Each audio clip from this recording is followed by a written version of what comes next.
Hi everyone, Jackson here. Today we're going to talk about conversation styles, how we communicate as people. And I came across this subject about 2-3 years ago. And what I found was that I was very frustrated at times that I had great ideas. I had the best ideas everywhere, better than anybody else's ideas. This idea must work. Come on, this makes sense. This makes sense. And what I found was that how I was communicating wasn't working. I felt frustrated by the people around me because they weren't listening.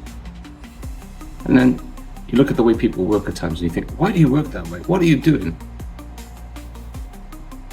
Now, fortunately, I came across a podcast, and I forget who it was. I think it might have been Stephen Bartlett in the Diary of the CEO, and introduced me to a book. And that book was this, Surrounded by Idiots. Just the introduction on it made sense. As like, have you ever felt like you're surrounded by idiots? Well, maybe you need to listen to this audiobook or buy the book itself. So what's the concept behind the book? The book is basically looking at the macro of the human race, and it splits people up into 4 primary elements or personality types, represented by a color. And each color has a core personality type that they either project themselves or how they receive information. Now, the book itself comes, and the concept comes with the personality type test that you can do. They're free online. Go search for it. I implore you to search for it. If you answer honestly, answer quickly, it will give you a really good understanding about who you are. And that's the most important step, because the one thing you can always control in a conversation is your energy and your message. But to understand all the different colors is quite a complex thing, and the book is very good, and it goes into it in quite some detail about the core personality types, how you usually project, work, do things. But then it also goes into how you can project in a negative manner and how it can negatively impact the other colors and how your message is not going to get across. So today we're going to talk about the color red. Now, I'm intimately aware of the color red because when I did the test, I came up as a red dominance with heavy yellow and a little bit of blue. When you read the book, you'll understand it. We're all usually usually 2 colors. However, you can sometimes have a bit of a third color in it. Now, if you come up with all 4 colors, at some point you've not been truthful, or you've thought too much about your answer, not answered quickly and succinctly. And that's the key to actually getting the correct assessment. So, as I said, today we're going to discuss the color red. Yeah, and who are reds? What are their pros? What are their cons?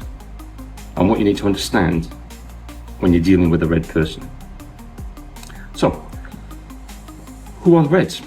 Well, you've come across them for sure. And they are people who will dominate a conversation. They're very forceful in their character type, very forceful in their message, very quick to come up with an idea of a direction where to go. The vast majority of CEOs and senior managers are heavily linked with red. Again, because they will see the solution, see the direction they have to go to, and that's it, we're going this way. So, like I said, they can be dominant, driven, decisive. They can be goal-oriented, laser-focused on things, will leap straight away to the solution. They're very direct in the way they talk. And this can sometimes cause problems if you come across in that manner. They can, get a bit of friction with that. That's the pros to it. You're very, very focused on what you want to do. Instinctively know and understand things, and you leap ahead to try to do things. However, there are some cons to that side of it as well, because you can become very impatient. You have no patience for people if they're not keeping up with what you want to do and how you think they should be done. You can be controlling. You want to micromanage things, but make sure things are done and boss people around and get involved with things. You can be demanding. And demanding of high standards of yourself, but then also of those around you as well. And if they're not hitting that, again, it gets back to that impatience and frustration. You can be insensitive and blunt. And that comes with being the direct and actually cutting to the chase. And you can cut across people when you're talking. You're a poor listener.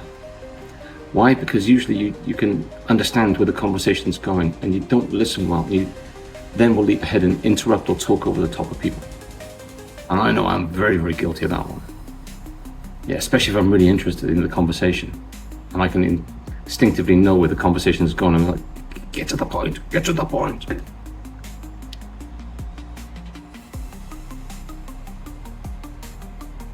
You find it difficult to deal with detail because you get the concept, you understand the destination for it, but the steps between destination and where you are, that's where the detail lies. And Reds is not always good at that part of ensuring that we hit all the steps. I'm not really interested in the finer details. Like, let's go, let's get there, get to the destination, let's get in the car, let's get the journey done. So, number one, if you know a Red, recognize that these are their core personality traits, and they're not always things that they will be able to control or realize that they're doing. However, if you undertake the test, read the book, and understand how you will react in your core personality, you can then start modulating a little bit. And by modulating your approach, and certainly when we go into it in future videos, when we're saying how your energy can react with people, and how your energy will impact on people, and how your message then can be done in a different way to be more effective. Like I said, the one thing you can control in any conversation is your part of it, your energy of it. And if you can do that, you become more effective. If you can try to listen, hit the brakes on your reactions, dial down your frustration when people are not working in the same fashion that you are, all of a sudden you become a better team player, a better manager, a better communicator, a better teacher. You know, I never thought I was going to ever be a teacher when I left school. I was glad to be out of school.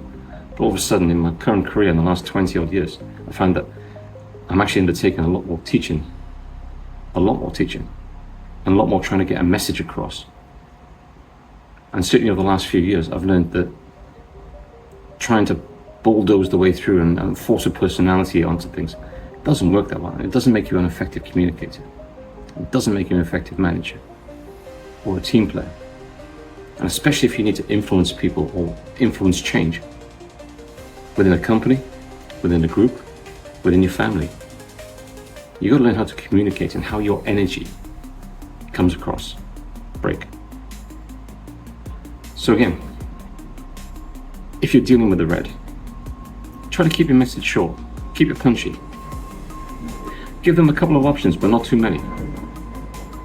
Yeah, give them solutions to things. Don't take it personally. Yeah, if they challenge you, if they shut it down, or if they talk over you, just realize that that's just them being them, their core personality. You can gently steer them back on the path. But again, managing your energy, managing the way that you communicate, can then help limit the actions and reactions of the people you're trying to communicate. So in conclusion, the best knowledge you can ever have, I think, in life is being self-aware, understanding you. Because you are definitely the one thing that you can change and control in your life. Trying to focus and change and control other people, tricky at best, and doesn't always succeed. But the one thing you definitely can control is you. So, my advice, if you manage people, if you do anything with a team, if you try to influence change, have a read this book. Yeah, it's an eye-opener. It's not the magic bullet, it's not going to solve all your problems, but it will highlight certain behaviors that you probably recognize within yourself, and you recognize in others, and you'll have a better understanding. You'll be able to spot them other character types and realize that you need to modulate your approach to them. Thanks for listening, and tune in next time when we'll deal with potentially, let's go to yellow next time. So tune in next time when we'll talk about yellow. Thanks all, bye.